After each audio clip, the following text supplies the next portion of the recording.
Welcome into the Sun Belt Syndicate with you from the first kick to the last pitch. And before we get going along too far here, Marv, quick shout out to the women's basketball team of Marshall as they took home the WNIT title. And I think the NIT does it right. Marv, we're going to get your thoughts on this. They got to host the Yeah. championship game at their place. Do you like that for the smaller tournaments? Yeah, for the smaller tournament for sure. That's really cool. I mean, got to be a phenomenal experience for the players and for the fans, right? Obviously, the big tournament, no, you couldn't do it that way. You've got to have everybody travel in. There's too much money involved. But yeah, super cool, man. Yeah, I love the fact. I mean, they sold it out first of all, and judging from pictures, I would say it did look like an actual butts and seat sellout. Yeah. So full credit to them for filling up that stadium and having the place jumping for the ladies basketball team. It well deserved. They didn't even lose double digit games this year. I think they lost 9 total. So Okay. phenomenal year. It's hard to end ever in college sports with a win as your last game of the season. Yeah. And obviously, if you do, typically a pretty good year.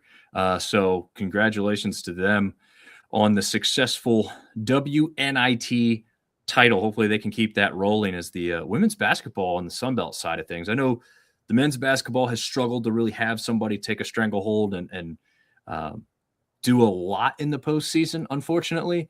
But the women's side did very well, putting in, I think there was 5 or 6 teams a total across postseason basketball play for the women's side of things. So great to see them flourishing there, and really no surprise with Marshall being one of those teams. Wrathful Soda saying, sup? What's going on, man? This is a new name. I haven't seen that one, so thanks for jumping in here. Marv, well, first of all, we'll just jump in with a little Easter talk, man. Do you have a baseball tournament, I'm guessing, over the Easter weekend? Yeah, both my boys played Saturday and then had the in-laws and my mom in town. So got to spend time with them, have, the Easter egg hunt and all the candy and all the food. And it was a good time, man. How about you? Are you the one that has to like grill and prepare food, or is everyone kind of No, my mother-in-law and my wife took care of all that. We did a very non-traditional. So we did pulled pork and ribs. nice? Yeah. So and they wanted to cook it, so we got to sit back and relax, which was nice. Very nice. Yeah. I traveled to Pennsylvania to see my sister's baby for the first time and see most of the rest of the family. So that was a nice little thing. Decent little travel, like 6.5, 7 hours, but not too awful. But yeah, I didn't have to do any of the cooking either, especially since we were traveling on the road. Yeah. So Makes nothing too bad there. Do you ever have an adult Easter egg hunt? Have you heard of these things? I think if you tell me, I'll be like, oh yeah, I've definitely heard about that, but enlighten me.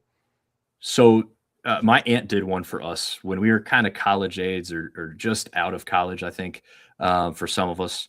But me being the oldest, so that was probably me. Everyone else is probably still in college. Anyway, they go out and hide and paint beer bottles. Huh. Just paint them up like pastel color, just Easter egg, stuff. Like typically the labels, you're not painting the glass bottles and stuff, and maybe some cans. But yeah, you just paint them up, trying to hide them, kind of camouflage them. Typically do it at night, so it's a little bit more of a challenge for adults than Okay. during broad daylight. Also, it's more fun when the beers are cold, so they typically paint them while they're not cold, put them in the fridge, get them cold, hide them, and then you go find them real quick. So adult Easter egg hunts is pretty fun to see I what like you it. got. I Because like again, in the dark, you can't see whether it's one you want to grab or not necessarily. So there's some fun ones, some good ones, and maybe some bad ones on purpose, but I was thinking airplane bottles and Easter eggs, but that works too. that you could probably do a variation like that. Yeah, that would be something you could do. But yeah, I've only done like one of those, but it was a blast, and I would recommend it to anybody who's in that stage of life where you want to drink number of beers at a time anymore. Yeah, you know that's a before kids activity. exactly. Yeah, yeah. Not so much nowadays. Now it's like make sure there's candy in them for the kids to have fun with. But looks like Mauricio Hernandez maybe saying hello here. Sorry, I am, and Marv knows this. I'm on a different computer than usual. The screen is not as big, so it's harder for me to read some of these things. But still, share your questions and comments live. We love to go through it with you guys. And Marv, I called this episode "Anyone Want." We'll go through what the top teams are here in just a second, but like my question is, just outside the top couple teams, Yeah. who we got? Who's next in line? Who wants it more? Man, we talked about it last week, right? There were some series with some teams that were kind of in that 4 through 7 range that had an opportunity to really separate themselves, move up into the top 3 or 4. Some of them did. Some of them, in my opinion, squandered a phenomenal opportunity, kind of, coming into the midway point of conference schedule where they might look back and say, man, if we would have took that series or if we would have won that rubber match game or whatever it is, maybe it looks different going into the conference tournament, RPI wise or whatnot. But there were definitely a couple of teams that I thought had a golden opportunity to kind of take the next step, and it didn't happen. And some teams did. So, and it's top heavy. So, Absolutely. So let's take a look first at our weekly picks.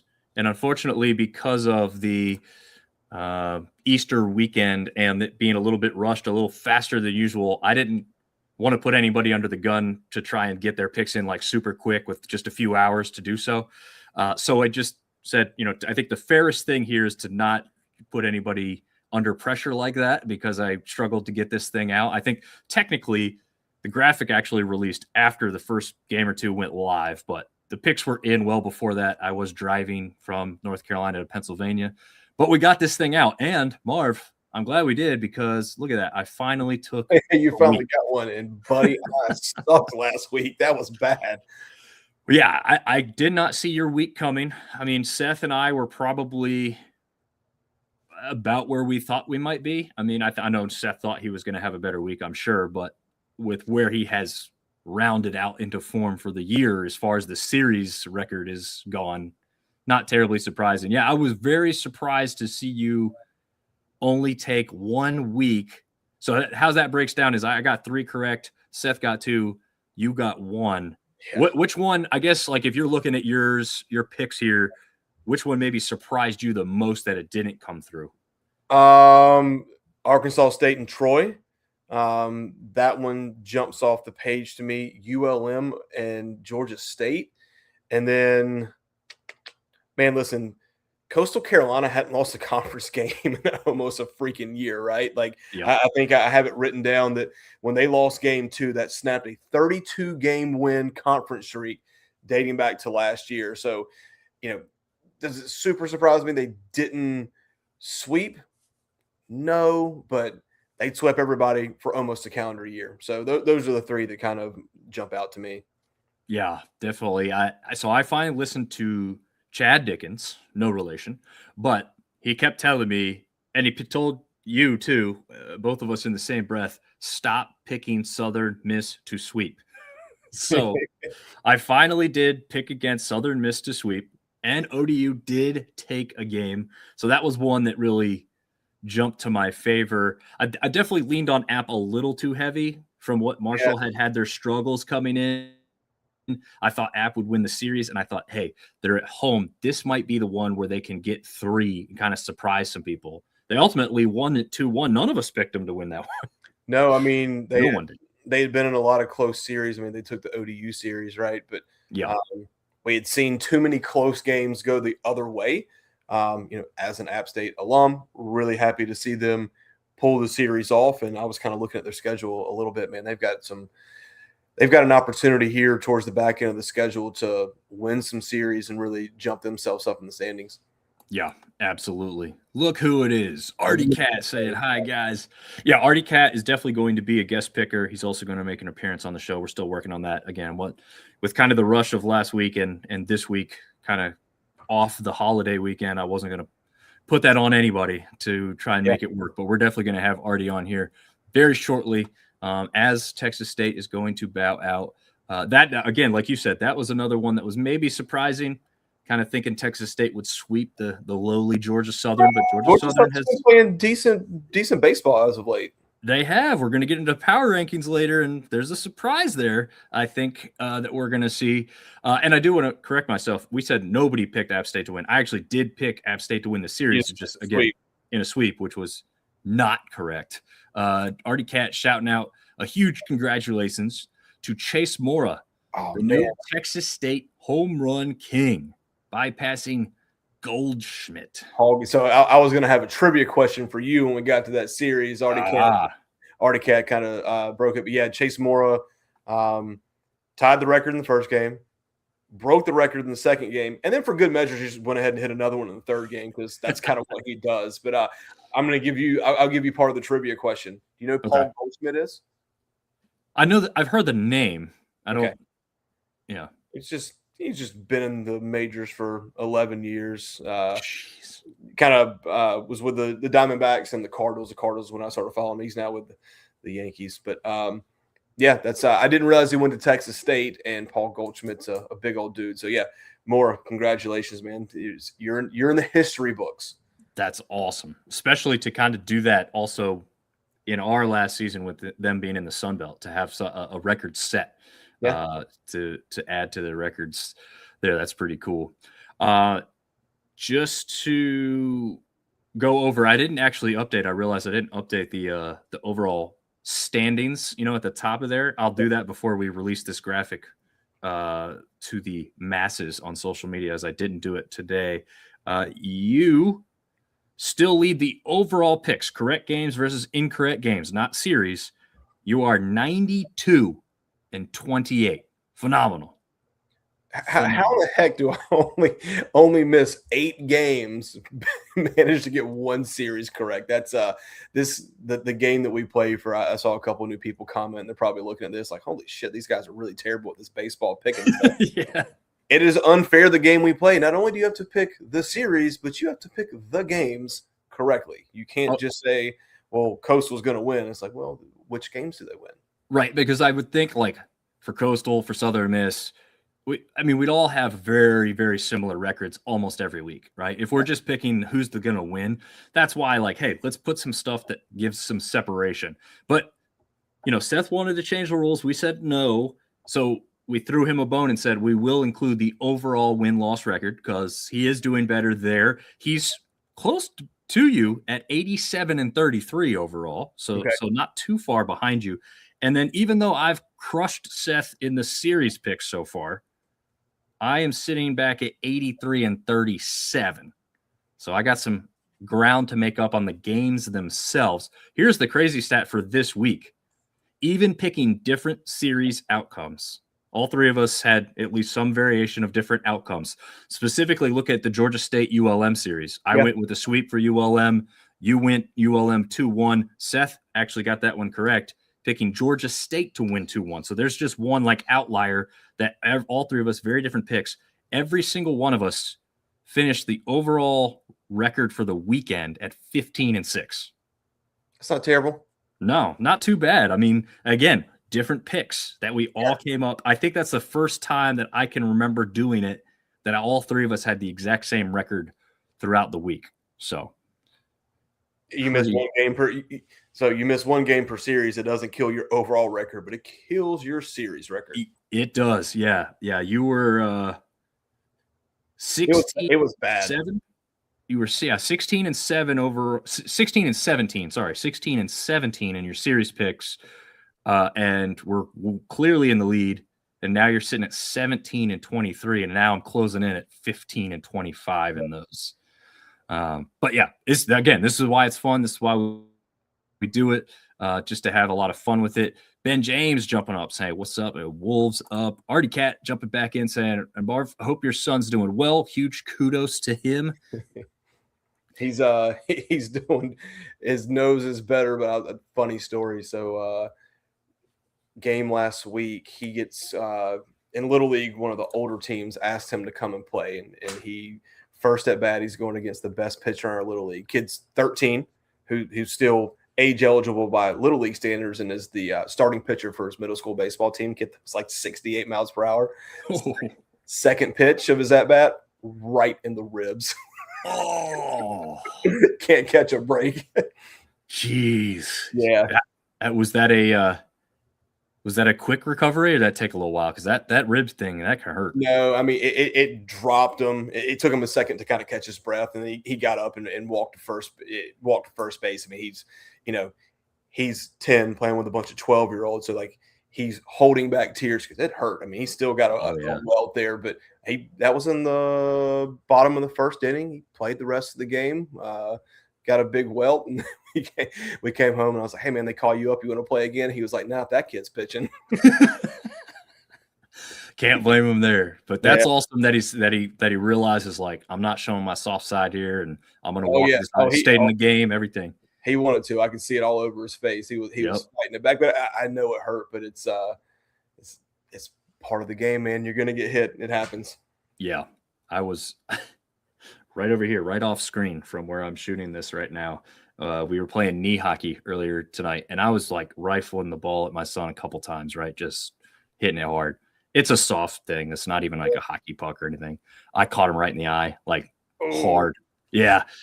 He's only 7, so he took it a little differently than your son did, but it had to hurt because he was surprised. But anyway, yeah, anytime you get hit and you're just trying to show, I'm fine, I'm gonna be okay.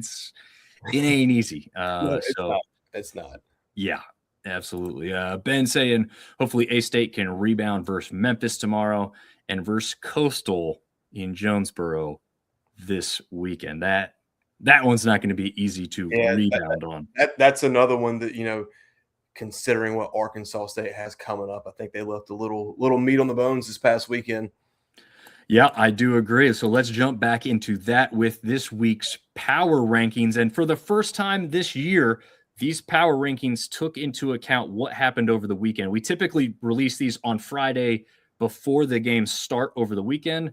This time around, because of the shortened week and the holiday, we just decided to take into account what happened over this past weekend and order these teams up. So we got a new number 1, Marv. Coastal sitting up there at 1. Yeah, I mean, well-deserved, right? You've lost one conference game essentially in a year. They surprising the way they lost the second game this weekend, to be completely honest with you. But I think overall right now they're playing the best baseball in the conference. Yeah, I have no doubt. I think I was the only one to rank them 1 last week. Correct. Because Southern Miss had just dropped just enough for me to be like, man, right now, I think I'm putting Coastal over them just a little bit. Now it's become undoubtedly 1 and 2 as it sits right now. Undoubtedly 1 and 2. Now here's where the title of the show comes from.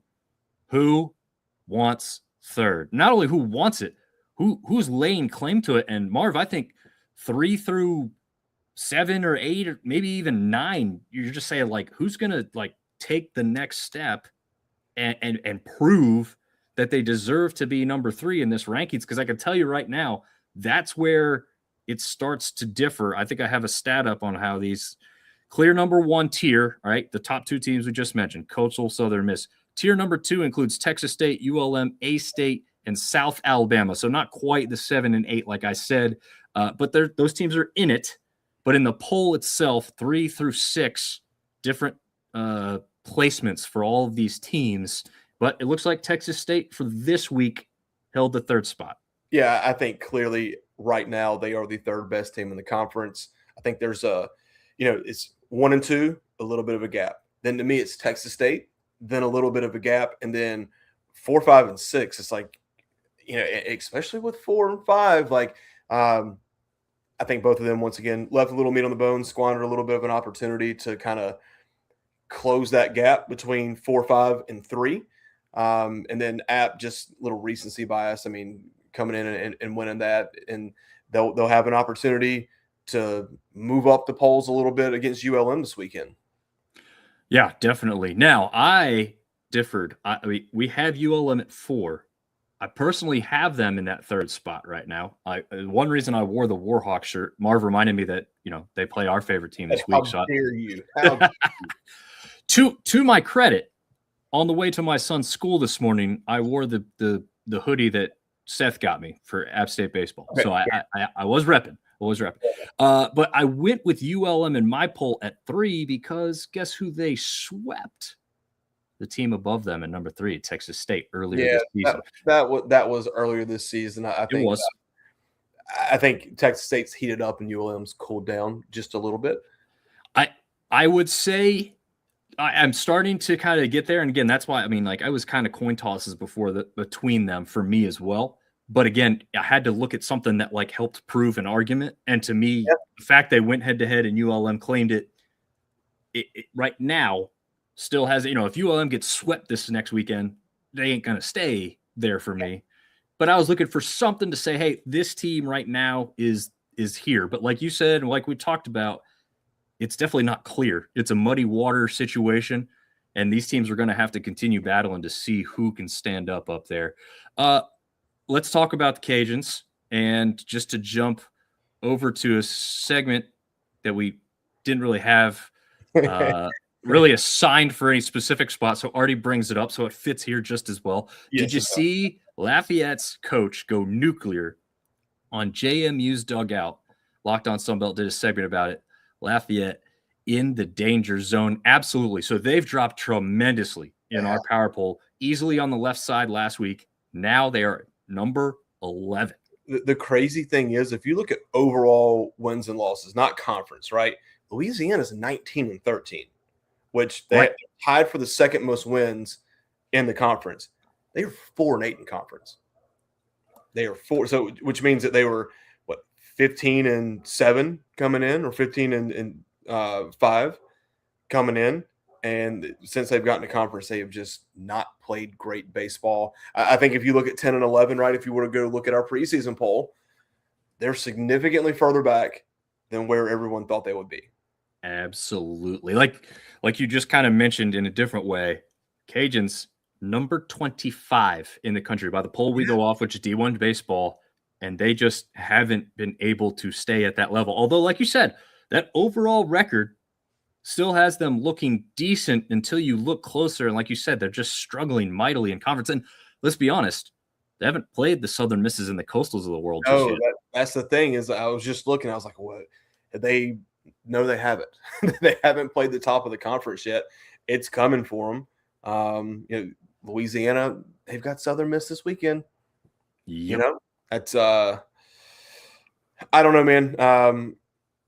Was their coach was on saying if they didn't make the regional, it was doom and gloom in Lafayette, right? That was the one, correct? Yeah, I mean, these people down there live and die with baseball. I mean, I think I've said this a couple times on the show. I was there for one of the football games against App State, and I was like, yeah, this is a pretty cool atmosphere here and everything. Certainly it was a weekday game, so the crowd wasn't full or anything like that. But they were all telling me, you think this is good or decent? You need to come to a baseball game. And I'm like, there's not another team in this conference, even as good as Southern Miss is. I don't think people would clamor and say baseball is even better than football. Southern Miss, yeah, they haven't had some great seasons in football until this last year where they had a pretty good one. But I think the atmosphere and the amount of people and everything would still have Southern Miss fans telling you that football is better as far as an all-day adventure, all this stuff. But Lafayette is different. They're saying, no. Baseball is bigger here than football is. And so for them to miss and not meet expectations is probably going to be really surprising and disappointing for that fan base. No, I mean, if the season were to end today, they wouldn't make the tournament. I can't think so either. No, I mean, they would. No, they're top 10 teams only make it. Right now, they are 12th in the standings. Oh, in the Sun Belt tournament. Yeah. Okay. No, if the season ended today, which thank God it doesn't, there's still 6 weekends of conference ball left. There's, we're almost at this weekend or next weekend's the midway point. There's still plenty of time, but if the season ended today, they would not be in the tournament. Yep. And like Artie says, they would miss that regional too that they looked forward to before the season started. Quick shout out from Ben for A-State women's bowling. They continue to just crush it in bowling. I don't know what makes Jonesboro, Arkansas a hotbed for bowling, but there they are. Final Four in Cleveland. Started Friday versus Vanderbilt. and their 18th consecutive NCAA tournament appearance. Even Artie Cat jumping on that, saying, "Hey, look at Arkansas State go!" Red So, Wolves, yeah, Red Wolves bowling. Let's yeah, roll. yeah, they were tremendous. They literally went bowling in football. Then they went to some postseason play for women's basketball, losing to Marshall team that won that title, and now they're literally bowling in the Final Four. So, congrats to them as they continue to literally roll along. Haha, dad joke. Chee. Hey, one last thing on the power rankings before we move on. Look at that. Georgia Southern no longer in the basement here. Yeah, it's once again, this is not where we think they're going to end up. This is where they are right now. And yeah, they won a series. Yeah, they won a series, and yeah, they gave Texas State a little bit of a hard time. Texas State still won that one 2-1, but Georgia Southern competitive against what we deem right now, as it sits, the number 3 team in conference. Hey, I want to make one more comment on Yep. Louisiana really quick, and I know we'll get to their series. I wrote this note down. So Louisiana, even though they lost the weekend series to JMU, they won the first game. That was their first opening game series win this season. I did not realize that. Neither did I until I read it, and I was like, "Holy crap!" That's if you would have told me at the beginning of the season that we would be, 6 weeks in to how many weeks are we in now? I think we're going into the 8th or just finished the 8th. Yeah, if you would have told me that it would take that long for them to win the opening game of the Sun Belt series, I would have questioned who they played. We've already done that. Right. Then I would have told you that you need to wake up from the alternate reality that you're living in. So, and just once again, a couple teams that we thought were going to be way up there have underperformed. And talk about a ULM team, you're wearing the shirt, right? Lose their head coach, and they're playing really good baseball. Yeah, absolutely. Oh, before we get into the standings, we're going to take a look at the standings real quick. Going back to that, the Bobcats swept the Cajuns. There you go. Texas State took it to the Cajuns earlier this year, even after getting swept by ULM. So again, that's why it's hard right now. All these teams, like there's not enough of them that have all played each other to know exactly where we should sort these things out, which is kind of making it fun and interesting. But yeah, let's get back to Artie's comment. Did you see the clip of Deggs losing it on the JMU dugout? Yeah, I did. I think most of the college baseball world has seen this thing. Yeah. He has been suspended. That will include the midweek game and I believe the first week game of this weekend series versus Southern Miss. That's a big deal, right? Yeah. I mean, you play, I don't know, ODU, Georgia Southern, Georgia State, maybe not as big of a deal, but certainly against a team like Southern Miss, you want your skipper there to lead you to battle there. So that's a big deal. I think it was him that maybe lost somebody, and he had stepped away from the team. So probably emotions pretty high. Yeah. And did you see what started this whole thing? No, I did. I just saw the clip of him going ape shit crazy. So no, I don't have any reference around it. Gotcha. So I don't know if it was a pop-up or the first baseman had the ball clearly as the runner was at the JMU first baseman had the ball clearly in front of the first base, was just waiting for the guy who's going to, tag him out. The Cajun player dipped the shoulder and tried to truck him. Okay. And you could tell like the JMU first baseman just had no idea that type of situation was about to hit him, right? Like it wasn't like this guy was like, I'm bowling through you. It was just like a last second dip the shoulder and try and just blast him. That obviously didn't go over well. So as the story goes, JMU's dugout and players started chirping the Cajuns. Well, look, JMU's on the field, right? So who are they chirping? Well, the coach that's standing there outside of first base is getting the trash talk. And if rumors are to be true, curse words, who knows how bad it got. Yeah. I've heard Sunbelt mics or ESPN Plus mics have picked up some of the audio to help verify. I have not heard that. I have not seen that personally. That's out there. Yeah, already had saying shoulder hit. Yeah, he dipped that shoulder into him pretty good. But once they saw that and heard that on the Cajuns dugout side, obviously that wasn't going to sit right with the coach. Yeah. That the coach was sitting there taking the brunt of the trash talk and the disrespect. And again, high emotions from a guy who's just gone through something outside of the sport of baseball, probably brought a little bit of that into this situation, and understandably so, right? But it looks bad because he's over there essentially challenging the entire James Madison bench. And, you know, I will give some leeway here because the JMU players that I saw, once the camera got closer and kind of was the back of Deg's, shoulder and everything, you could see the players, and they're not at that point continuing to yell or trash talk. It doesn't appear. Okay. At least the kids right in front of them certainly are not. And the coaches on the JMU staff don't seem to be either. But you could say, if truth be told on the beginning aspect of this, that the coaches should have done something to quell some of the other talk. But all of this also stems from a physical altercation on the field. So, Marv, with all that being said, you're a coach. You've hopefully not been in a situation quite like that. Nope. But like, what do you do when your team starts talking to the other team, or takes exception to a hard-nosed play that probably is the unwritten rule, right? Like, you're going to be out, man. Let's not try and truck the first baseman. If you're trying to score a run, maybe different. I don't know. What's your thoughts on that? So a couple of thoughts.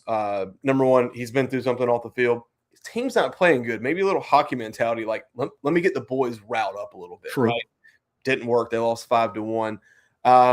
So and the level of baseball that I coach does not equate to the college level. But one thing I would not ever take is if another coach were to talk down to one of my players, we're going to have words, and if words lead to something else in the parking lot, so be it. Don't you talk to one of my players negatively. Kids chirping at kids, it's going to happen, right? And then kids chirping at adults, I would have left it on the first base coach to handle that situation himself, but he's probably already fired up anyway. Just a kind of a messy situation, altogether. But he was ready to go. I'll give him that. He was ready to go. I can see why those boys, if they were chirping, kind of got quiet because, obviously you got to respect him, right? He's a head baseball coach of a D1 university. You never know. Some of those kids could have been recruited by him and maybe knew him. But yeah, I think we had a situation a couple years ago with David Pollard at Duke. I can't remember who it was. One of the other coaches said something to one of his players, and he comes running out of the dugout, and he's just like, "Don't you talk to my players." Like, that's understandable. I think 18 to 21-year-old kids chirping at an adult, maybe a little bit different, but he's the skipper, man. He's got to have everybody on that team, whether it's a player, a staff member, the equipment guy. He's got to have their best interest at heart. So if he didn't like it, maybe he could have handled it a little bit better, but he handled it the way he handled it. He's a big boy. He'll take his 2-game suspension and be back on Saturday. There you go. Yeah, I mean, like you said, hopefully it was a little bit more of like, you know what? I don't like this. I'm going to get these guys going. Like you said. I'm putting a stop to this now. Yeah. Like the hockey coach who throws the sticks on the ice. Like, let's get these boys juiced up a little bit. But like you said, unfortunately for him and the team, it didn't quite work out. But, he did apologize, since apologized to say, this is not the side of me that, I want to show again. And again, emotions high, especially in the game of baseball, but again, outside of it as well, probably being a big factor. Ben James saying that tonight was A-State Baseball's first ever baseball coaches show at a place called Lost Pizza in Jonesboro. So that's pretty cool. I think they've had a number of coaches shows at Lost Pizza in Jonesboro. So definitely a place, if you're going to Jonesboro, especially Coastal Carolina fans maybe here, check out Lost Pizza. Seems to be a hit with the locals for there. When JMU was in Jonesboro, take some of that royalty money. Yeah, there you go. Yeah, well, a little free ads. We'll help out the local businesses for sure. Absolutely. No problem doing that. All right, let's jump back into the standings as they sit right now. As you said, Coastal Carolina losing their first conference game in what feels like forever, but they do sit at 11-1 easily. The top of this conference. We've got 3 teams, including Southern Miss, Texas State, and ULM, all tied at 7-5. And then we have 5 teams sitting tied 6-6. That would include Arkansas State, South Alabama, JMU, Troy, and Marshall. Even though App State just beat Marshall in a series, they are only sitting at 5-7, as well as a surprising Georgia Southern team. Yeah. And yeah, isn't that funny, right? Georgia Southern, 5-7, 12-20 overall. And just underneath them is the Cajuns at 4-8, but 19-13 overall. That's like one of those crazy dichotomies that just can't be explained by looking at the standings. I mean, it sticks out big time, right? It's like, huh, how did that happen? Yeah, it's crazy, crazy, crazy. And a little understanding here of why the power poll or power rankings include ODU at the bottom is because they're also at the bottom of the standings. Look at that. So Georgia State, they're close, though. Really just a one-game difference in the overall records because they both sit with the Cajuns with 4-8 records. I don't know anything else you want to cover in the standings before we jump over to kind of rewind the week? No, I mean it's just a jumbled mess. From Yep. 7-5 to 5-7. There's 2 games difference there, right? And at this point in the season, a lot of these teams are about to play each other, and this will look drastically different 3 weeks from now. I think the next 4 weeks is really like the who's going to separate themselves. I think we know that unless something really weird happens, Coastal's going to be at the top. They've got a 4-game lead, right? Yeah. They could get swept this weekend and still be the number 1 team in the conference. But someone from Texas State to App State is actually not somebody, but a couple of teams are either going to fall to the wayside or tremendously climb these standings here in the next couple of weeks. Yeah, absolutely. Artie Cat wants to know, is this the last year of the Milk Crate Stadium at Georgia State? Unofficially, it is. They have plans that have come out. They've started the stadium. I would believe that it should be done in time for next baseball season. But look, it's construction. We know what happens there. Sometimes things happen and they're not quite done. I would, though, assume that by the end of next season, they'll certainly be in the stadium, much like ODU this year, right? Their stadium is supposed to be finished this year, but they're still working on it. Is that it's not 100% done. It's like 80% done, but they're like, we haven't played here in a while. Let's just go ahead and play here and we'll finish it while we can. Yeah. So a little bit of a strange situation. I think everybody is in the outfield for their games. Correct. So a little interesting there. But hopefully, again, once theirs is done, Georgia State gets a new one. Just add to the greatness of the stadiums that are going to be in the Sun Belt Conference for baseball. One last note from me on the standings: those top 6 all have winning records overall. All seem like, if you're just looking at the overall records, like they make sense. Yeah. Right when you get to 7 at JMU, 15-15, the records start dropping there. Again, the Cajuns kind of the outlier to that group, but it's just kind of a strange thing like that. The overall records kind of make sense as you go down. And then, once you look at the conference things, that's where it gets a little jumbled and a little bit of confusing. Artie says, can you imagine them playing in the football stadium at Georgia State? It would be a little weird, although it's what it was originally intended. That was true. Sport that was originally intended to be played in that stadium, so it wouldn't be that weird. Yeah, exactly. Although they just released a thing today.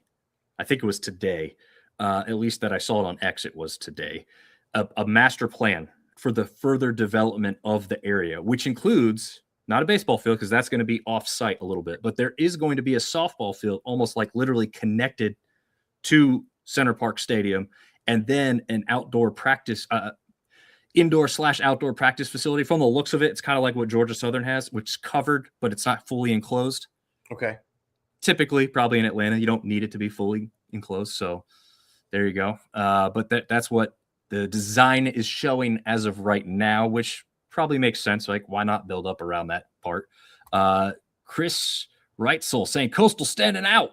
2nd to 9th is crazy close. Yes, it is. Artie Cat agreeing with him there. So let's jump back and rewind the week that was.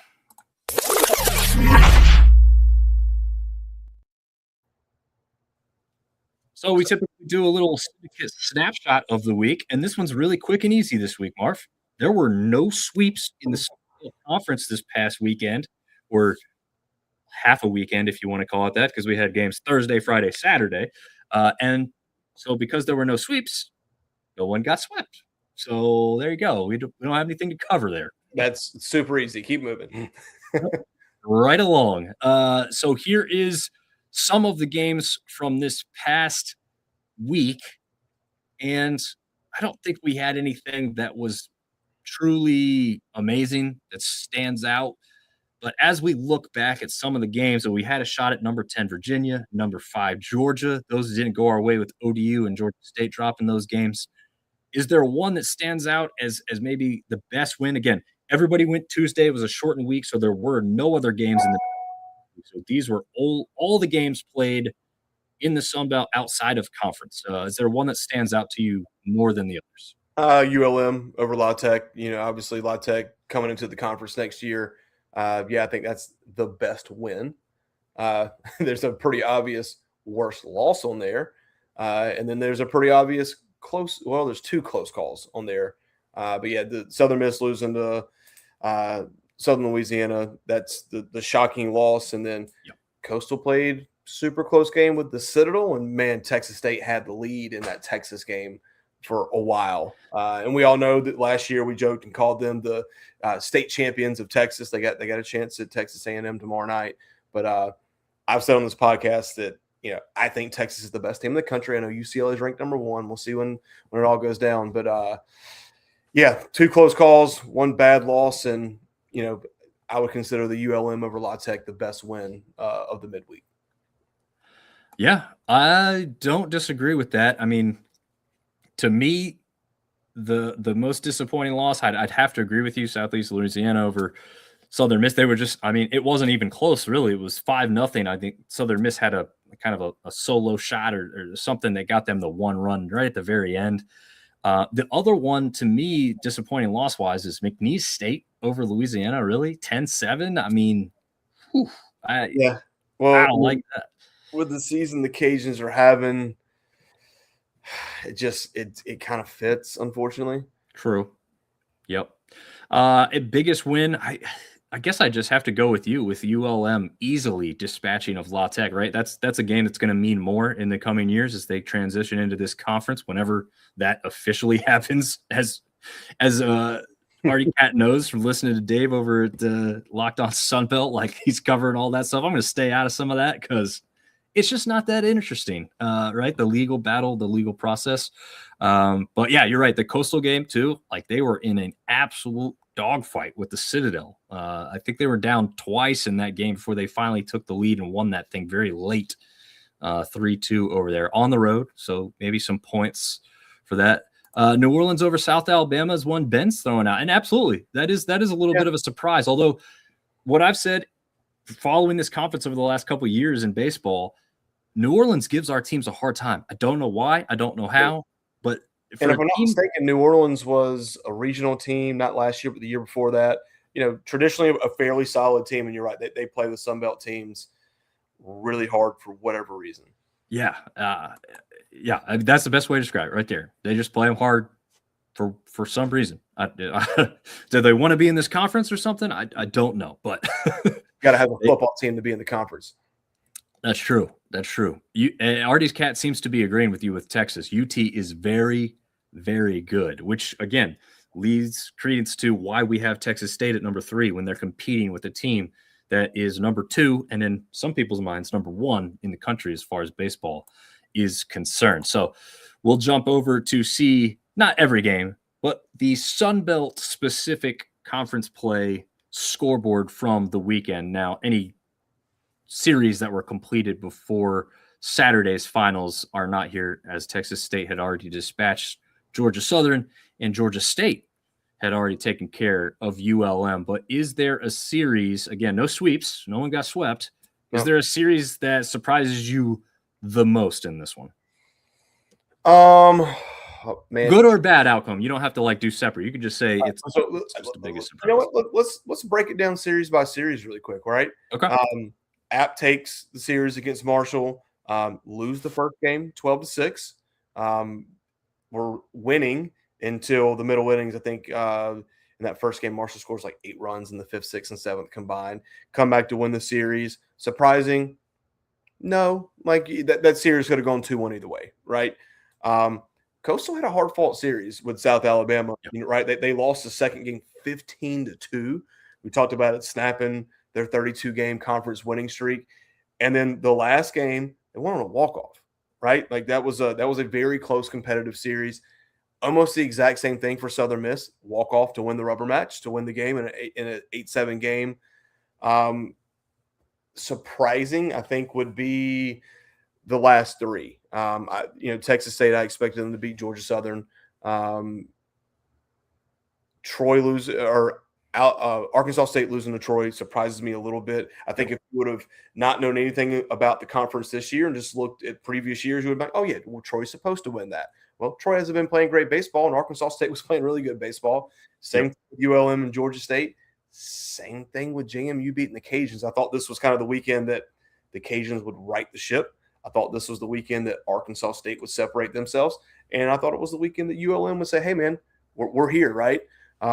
So those three, in my opinion, and if I had to pick one that surprises me the most, I would say Arkansas State. Once again, I think they had a phenomenal chance to say, hey, we are top 4 for sure, maybe top 3, and just couldn't get it done.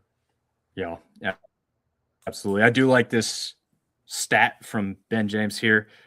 All 3 games ended in a 6-4 final.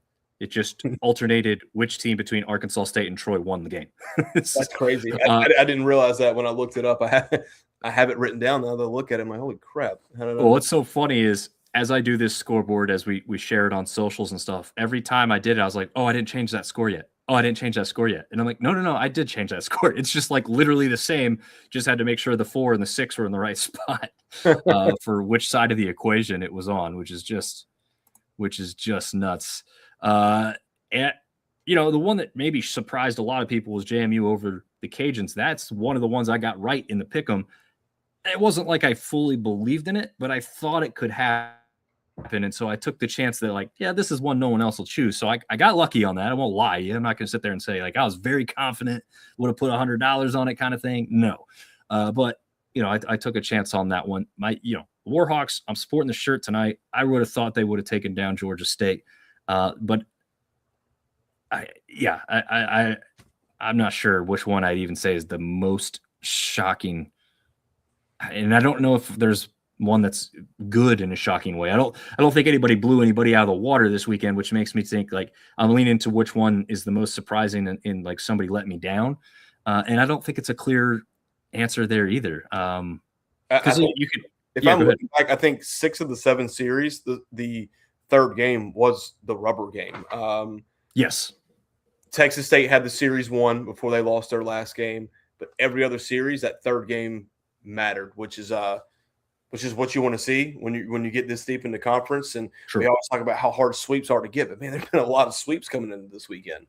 Yeah, absolutely. There had been, and this is the first time we hadn't had one. So very interesting. Again, this is even with what we'd probably still consider a down year for the Sun Belt for the second year in a row. I don't know, Marv, if you're kind of on board with that, or are top 2 teams good enough to say that's not necessarily the case? That's the only thing that would make me not say that is we have 2 teams that looking at the D1 rankings from today, you've got that's RPI. I don't want to look at that. Should be 10 and 11, I think, for USM and Coastal. Yeah, Coastal is 11. Southern Miss is 10. Southern Miss did drop 2 spots. Coastal gained 3 spots. So can you say that your conference is down when you have 2 teams essentially ranked in the top 10? I think the part that we're considering the down is typically like 3 through 6 are phenomenal, right? Yeah. Like it's a Dolphin. And I still think they are. I still think Texas State, Arkansas State, South Alabama are really good. ULM, I'm doubting them a little bit right now and think there's still a lot to play out, but it's really hard for me to agree with that statement when you have 2 teams in the top 10. True. There's people that all still want to consider us a mid-major baseball program. It's like, guys, we got guys littered all over national leaderboards as individuals. I'm going to put some graphics out. I didn't do it for tonight. I'll put them out for tomorrow or something. And we've got teams, numerous teams in the top 25 and have been throughout the majority of the season. Yeah. So, we'll see. But hey, we have some shots on Tuesday. Yeah. We do have Tuesday and Wednesday games this week, but check out this slate. Got James Madison traveling to face UVA, number 13 UVA on the road here. And then we have Marshall on the road at West Virginia. I actually believe this game, if I'm not mistaken, has already been moved to Wednesday. Okay. due to impending cold weather. So that tells me West Virginia is scared to lose to Marshall. That's what that tells me. We got a rematch of the Cajuns and the Cowboys. Yeah. Cajuns versus McNeese State again. So that should be an interesting one. One I'm going to be at personally tomorrow afternoon in Durham, North Carolina. Coastal Carolina takes on Wake Forest. So Wake Forest is listed as the home team. They are not playing at home. This one will be in Durham Bulls Athletic Park here in Durham, It's awesome. just 20 minutes away. That game Wake starts. Forest was ranked earlier this year. Coastal beat them once. Yeah. Sorry. Go ahead, Marv. No, that'll be a really good game. I'm trying to find out what Wake Forest's RPI is. If that's do that, because what I can tell you is I was half expecting by the time this game came around, because I first looked at going to this game at the beginning of the season, blah, blah, blah. Wake Forest was ranked at some point, blah, blah, blah.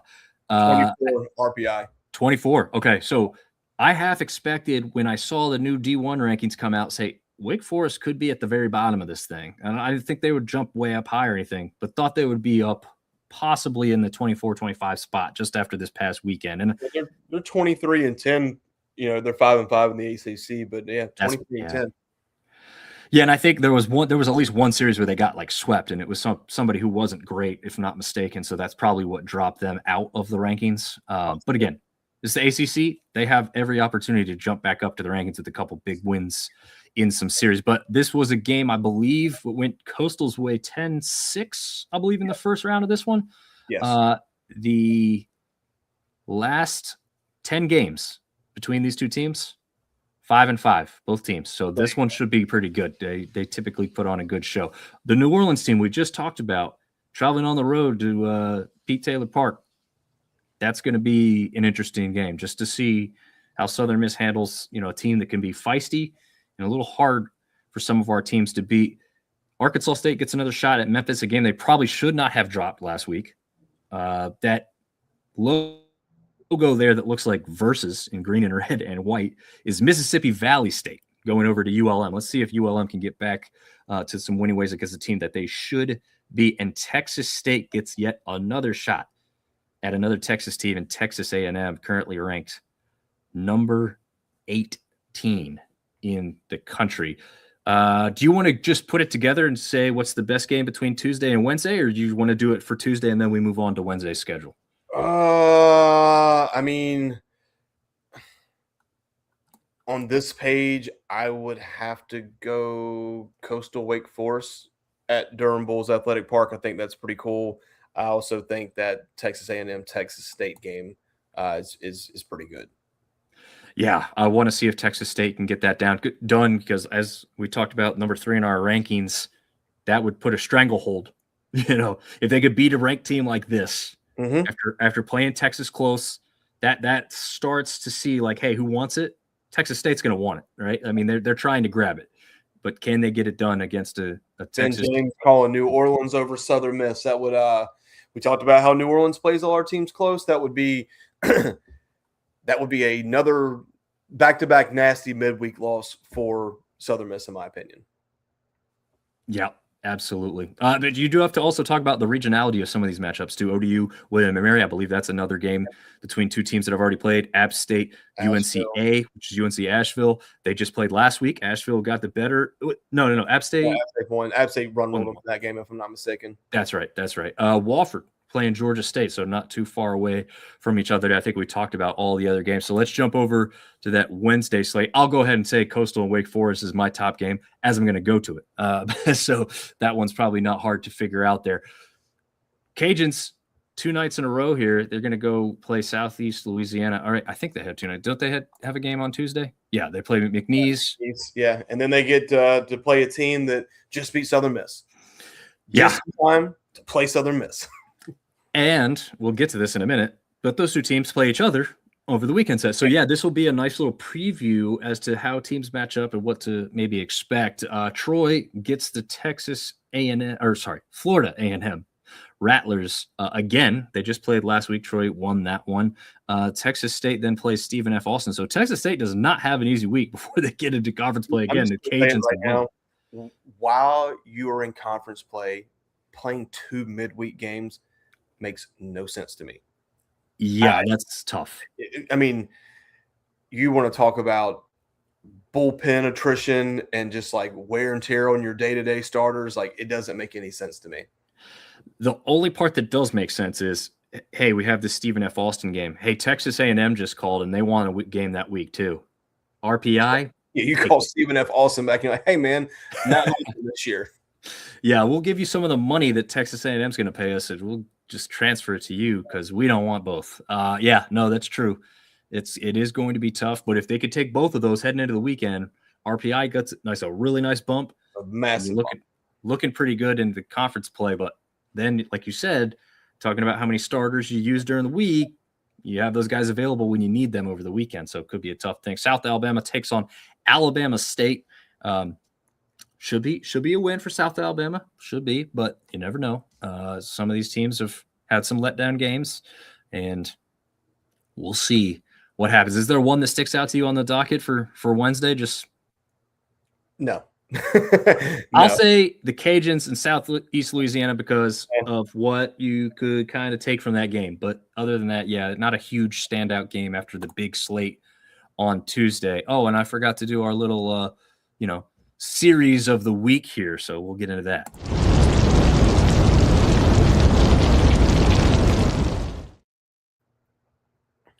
So we've got ODU matching up with Marshall. Southern Miss going on the road to play the Cajuns. JMU travel to Atlanta to play Georgia State. Coastal taking on Arkansas State in Jonesboro. South Alabama on the road in Statesboro, Georgia to play Georgia Southern. ULM, the Warhawks, traveling to App State in Boone.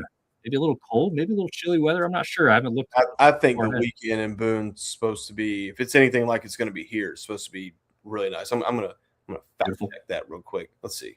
Nice. Well, then we've got Troy versus Texas State. That one in Salam Marcos there. Well, first of all, let's go back to the weather. Is it supposed to be gorgeous in Boone? Sunny and 70 all week. Oh, what a horrible outlook. Yeah. For the Warhawks, you got lucky. Yeah. It could have been 42 and almost snowing. You never know this time of year up there. Listen, this is another weekend, in my opinion, where there's really no marquee matchup, right? You don't have any of the 1 versus 2 or 1 versus 3, but this is another separation style weekend for me, right? So ODU, who just found their way to the bottom of our rankings, plays Marshall, who just lost the series. Does Marshall want to get back in the hunt? JMU's playing a little bit hot right now. Do they want to continue to climb the standings? App and ULM, that's, ULM wins that series, they kind of move up. App loses that series. It's not looking – you're not in desperation mode, but you don't need to lose this series right now. We were talking before this, App's got a kind of a stretch of weekends where if they could pull together 4 out of 6 series wins, they could find themselves in the top 6 of the conference. Southern Miss needs to separate. Arkansas State, Coastal, if I had to put a nod on it, that would be mine. Does Coastal continue to win series and kind of drop Arkansas State? Does Texas State stay hot against Troy? And does South Alabama bounce back against Georgia Southern? Once again, ODU Marshall's got an opportunity to really climb back up. JMU is playing a little bit hot. They get a chance to move up. App State, ULM, someone's going up, someone's going down. And then, all the middle series there is like, hey, are the best teams in the conference who we think they are? And then can South Alabama come back up? But, yeah, so no super marquee matchup. But, man, this is kind of who wants to shuffle the cards and end up on top. Yeah, I don't disagree fully, but I will say, before the season, Southern Miss versus Louisiana was a absolute marquee. Circle it, double dot it, whatever you need to do. I'm still going to say, because of the fan bases, because of what just happened with the coach at Louisiana and, all that stuff, like there's still going to be some heat and some intensity to this matchup. So I'm going to point to that one as like the series of the week. Yeah. Recency bias, history between those two programs being powerful baseball programs and not liking each other all that much. It's now transitioning over to football, some basketball to some extent, but baseball is where the heat is at the most. So I'll point to that one. But like you said, nothing else is like one of those true, like these two teams, all this history, blah, blah, blah. JMU versus Georgia State's really interesting. Like you just said, JMU got the victory over the Cajuns. Georgia State got the victory over ULM. Like these two teams coming in, I wouldn't say on necessarily hot streaks, but like what's your next step? Whoever wins this series tied for third in the conference. Yeah. So it's very, very interesting what we're going to get out of this weekend. Like you said, I think you called it separation weekend, didn't you? In last weekend, like you said, last weekend had the potential to be separation weekend. The teams that I thought were going to separate didn't separate. And now we're kind of back into a separation weekend again. Is every team going to separate? No, we'll probably have the same conversation again next weekend. That's what makes this so much fun and why we love doing it. But, there are some opportunities across the board for some teams to take a massive step forward. And there are some places where some teams can absolutely stumble and say, well, holy shit, 2 weeks ago, we had a really good season going and we were looking like a top 4 team. And now here we are tied for 6, right? Right. So there's a lot of opportunity for success and a lot of opportunity for teams to stumble on this board. There absolutely is. We had a couple people jump in right at the end here. Chad Dickens being one of them. What's up, Dominic? Chad had the opportunity to do something really awesome this weekend. He was out golfing and got to shoot a golf ball out of a cannon. Nice. Made specifically for golf ball cannon. It got to launch it and all this stuff. So that looks like a lot of fun. I told him that was the way I wanted to golf from now on. That's the only chance I have of being successful at golf is something else does the work for me. Same, exactly the same. So, but it looked pretty funny. I had the video of it. So if you're a follower of his or want to be, go check that out because that's pretty cool. Tim Reitzel tagged Chris Reitzel. So I'm hopefully that's like, hey, man, check this show out because it's awesome. It's the best Sunbelt baseball show that exists in the planet because it's the only one. So right. We're number one. We're number one by default. Shout out. We got to do another bourbon and baseball show with Chad, by the way.